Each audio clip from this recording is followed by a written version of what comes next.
Et c'est au nom de la liberté, de l'égalité, de la fraternité que le peuple soudanais s'est soulevé à partir de décembre dernier. Et j'ai eu l'occasion moi-même de le dire à la tribune des Nations Unies, et vous l'avez noté, que ce courage de la paix, de la transition, votre jeunesse, votre nation l'a eu. Et je veux ici souligner le courage de sa jeunesse qui a manifesté pacifiquement, des semaines durant, parfois au prix du sacrifice suprême. Le courage de ces femmes, puissantes, conscientes de leur dignité, qui ont revendiqué leur droit à choisir leur destin et celui de leur pays.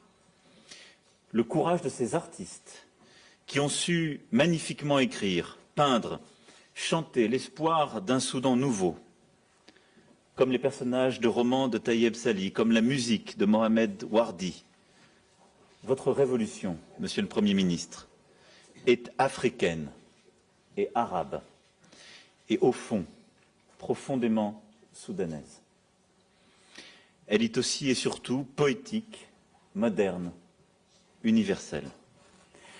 La révolution de décembre, Monsieur le Premier ministre, n'a pas fini d'inspirer l'Afrique et le monde. C'est pourquoi la France vous a accompagné dans ce tournant historique. Avec nos partenaires, nous nous sommes mobilisés pour qu'une issue pacifique et démocratique soit trouvée à la crise.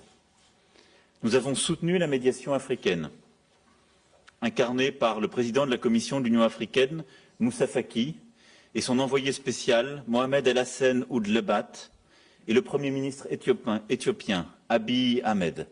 Je veux ici lui rendre un hommage particulier. J'ai été tout au long de ce processus en contact constant avec le Premier ministre éthiopien et le président Faki.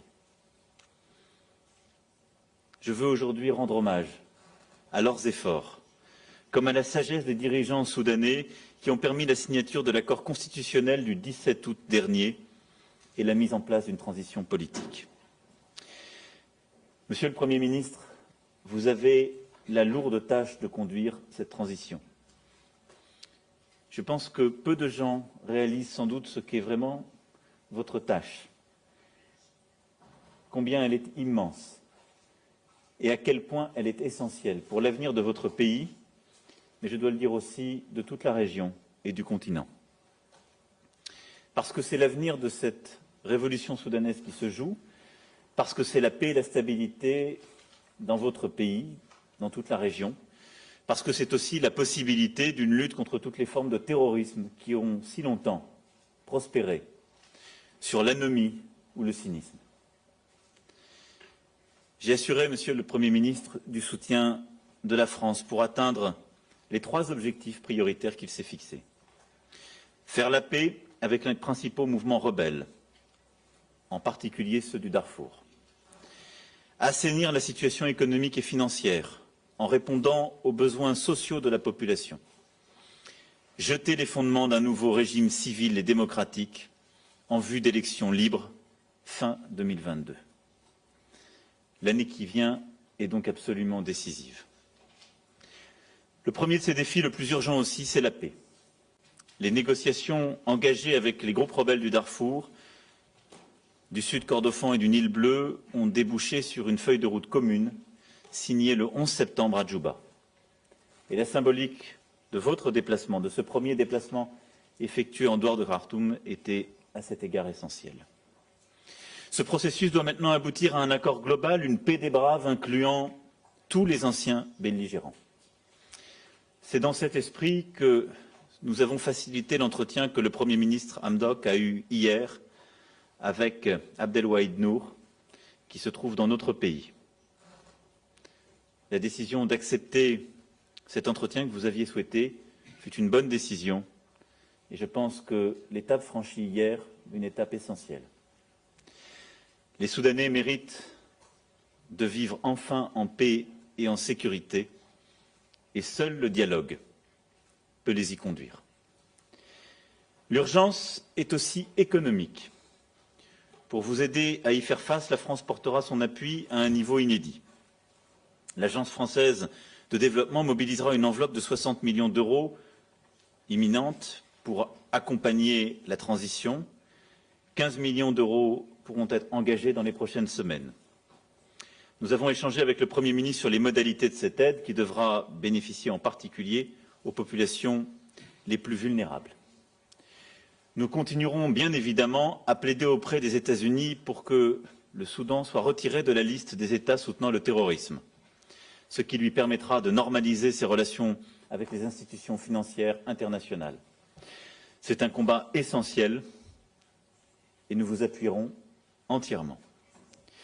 Premier créancier du Soudan au sein du Club de Paris, la France se mobilisera pour accélérer l'annulation de sa dette extérieure dans le cadre de l'initiative pour les pays pauvres très endettés. Le travail a commencé avec nos équipes, une assistance technique dans la mise au point des réformes nécessaires à la reconstruction de l'économie soudanaise a été mise en place et nous serons là aussi à vos côtés. Et dès que les décisions américaines seront prises, nous pourrons restructurer ainsi la dette ensemble. Plus largement, il est nécessaire que l'expérience soudanaise soit un succès pour votre population et que les dirigeants courageux de la région, je pense en particulier au Premier ministre d'Éthiopie et vous-même, soient accompagnés comme il se doit. C'est pourquoi j'ai décidé que la France accueillera une conférence internationale de mobilisation des bailleurs publics et privés internationaux pour accompagner votre pays et la région. C'est ensemble que nous en construirons l'agenda et les ambitions. Je souhaite enfin que le nouveau cours pris par le Soudan soit l'occasion de resserrer encore les liens humains entre nos deux pays.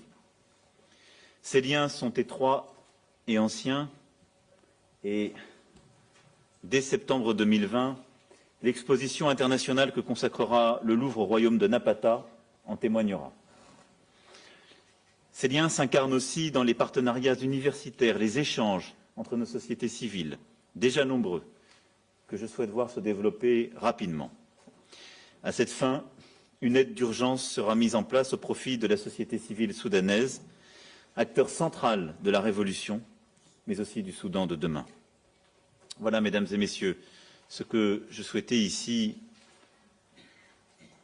résumer de notre discussion. Notre entretien a été très riche et, Monsieur le Premier ministre, je vous en remercie encore. Je vous remercie de votre présence ce jour particulier pour la France.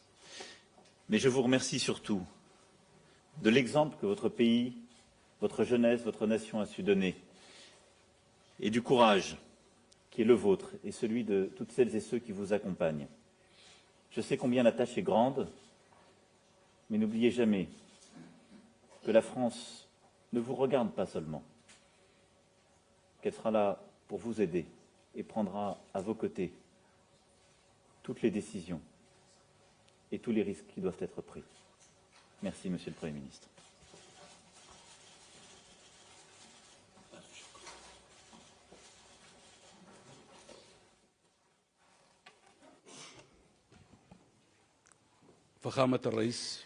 Monsieur le Président Emmanuel Macron, Mesdames et Messieurs, je ne trouve pas les mots pour dire ce que je ressens aujourd'hui. C'est un grand honneur pour nous que d'être reçus avec cette amitié, cet enthousiasme et ce soutien. Mille merci, Monsieur le Président. Permettez-moi tout d'abord de vous transmettre les condoléances du gouvernement du Soudan et du peuple soudanais pour cette grande perte essuyée par la France avec le décès du président Jacques Chirac, qui était extrêmement proche du continent africain. Je ne vais pas dire que je suis heureux d'être ici aujourd'hui, mais nous avons le sentiment que nous devions être là aujourd'hui à vos côtés et participer à vos côtés à cette célébration. Monsieur le Président, ce que j'ai dit aux Nations Unies lorsque je me suis adressé au monde et que j'ai parlé de la révolution soudanaise, ce que vous avez dit à propos de la situation soudanaise a été extrêmement apprécié par le peuple soudanais et dans tous les médias. Votre soutien à partir de cette tribune des Nations Unies, qui est la tribune du monde, est une source de fierté pour nous. Nous espérons pouvoir travailler ensemble pour faire parvenir le Soudan à une situation de stabilité. Je suis tout à fait d'accord avec vous lorsque vous avez résumé les échanges que nous avons eus. Et en réalité, ce qui s'est passé au Soudan, c'est un changement radical. Le Soudan ne sera plus jamais le même.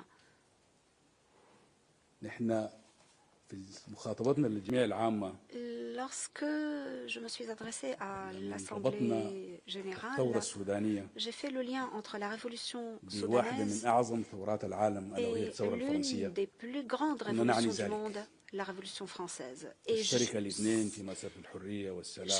pense profondément, les deux révolutions ont en commun la fraternité, l'égalité, la liberté.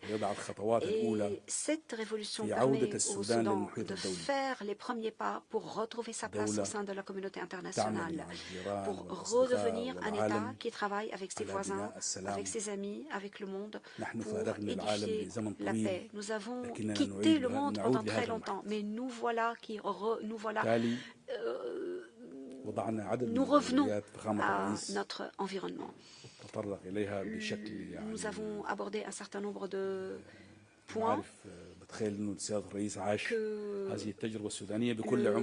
président a très bien résumé et j'ai l'impression qu'il a vécu la révolution soudanaise dans tous ses détails et dans toute sa profondeur et il a été effectivement capable de résumer les points essentiels. Bien évidemment la paix avant tout et comme nous avons dit dans notre tête-à-tête, aujourd'hui, donc ma première visite à l'extérieur de Khartoum était à Juba, donc le Soudan du Sud, pour montrer la spécificité de cette relation et pour montrer combien ce symbole est fort. Nous avons été condamnés à vivre dans deux pays, mais nous n'allons pas poser de limites aux relations et à la coopération entre le Soudan et le Soudan du Sud.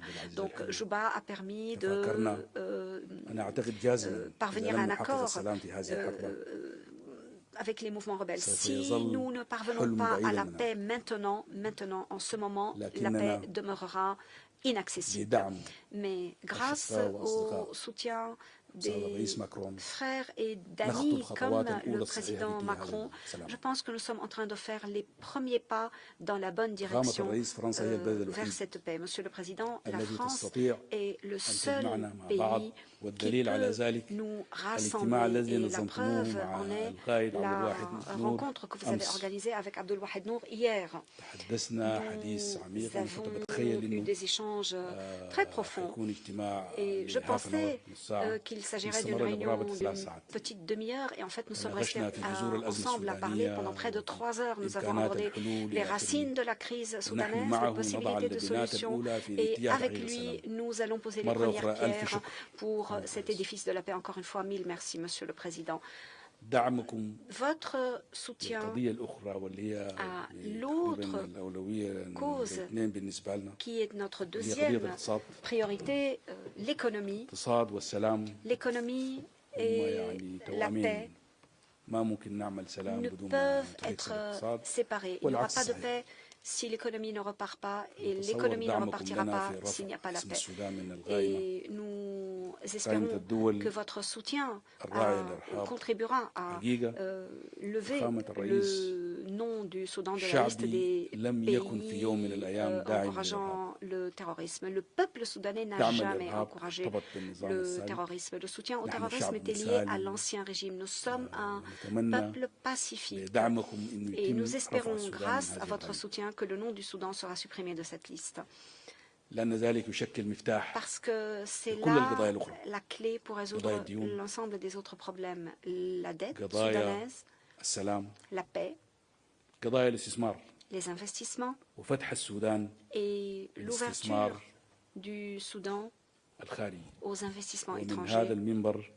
Et je voudrais d'ici lancer un appel aux entreprises et aux capitaux français.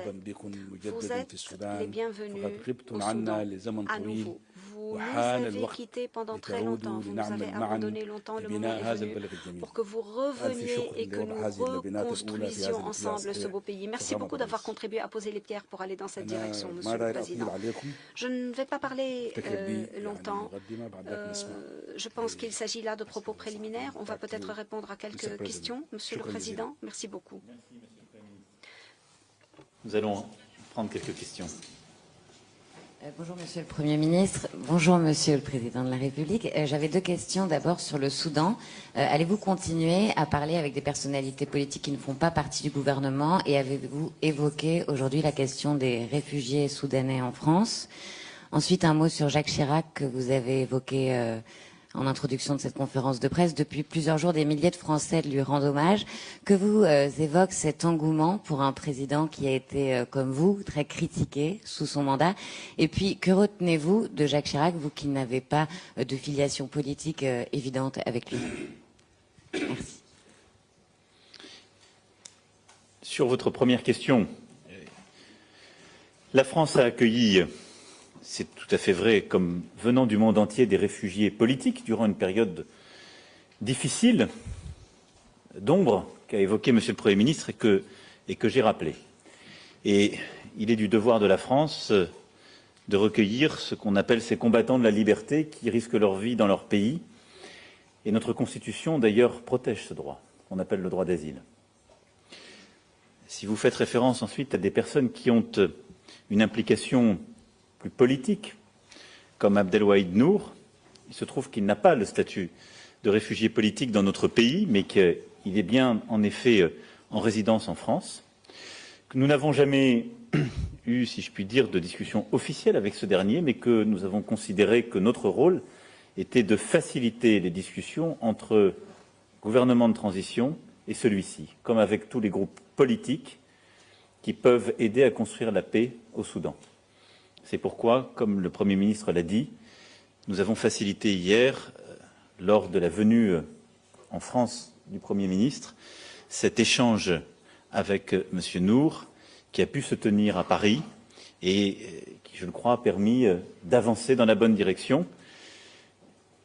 Il est évident qu'il se poursuivra d'autres échanges, mais que c'est un préalable au parachèvement du processus politique et de paix qui a été engagé par l'actuel gouvernement de transition et qui permet justement d'être dans la situation que je décrivais tout à l'heure. Pour ce qui est du président Chirac, je me suis exprimé il y a quelques jours, à la fois au nom de la nation et en disant aussi ma propre émotion, et je crois que le peuple retrouve toujours son histoire à travers ces disparitions. Elles sont toujours cruelles et elles rappellent en quelque sorte la vulnérabilité de nos vies et en même temps ce que nous partageons de manière durable avec celles et ceux qui nous dirigent pendant un temps.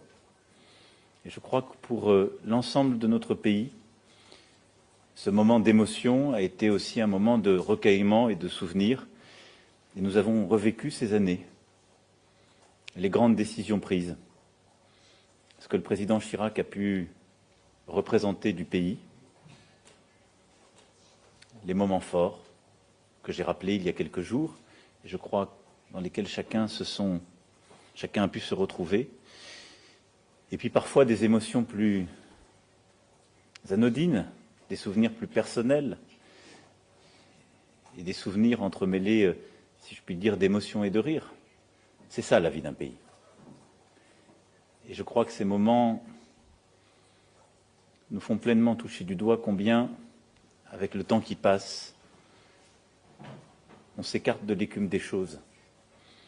Et on regarde au fond si les grandes décisions ont été prises ou pas, et comment un lien profond se construit.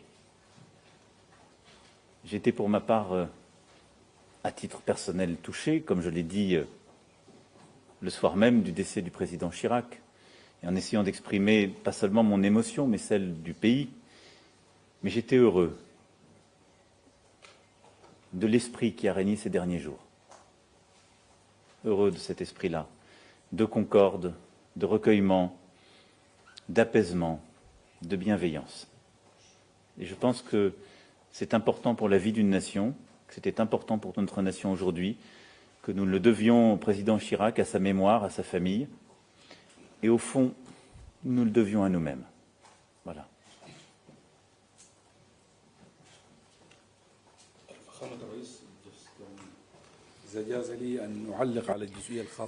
Si vous me permettez de faire un commentaire sur les réfugiés soudanais en France, nous apprécions beaucoup le rôle que la France a joué, que le gouvernement et le peuple français ont joué pour accueillir ce qui est peut-être le plus grand rassemblement de réfugiés ou de migrants soudanais, peut-être 30 à 40 000 en France, mais nous sommes en train de travailler et de déployer des efforts considérables pour créer les conditions adéquates dans notre pays pour que nos jeunes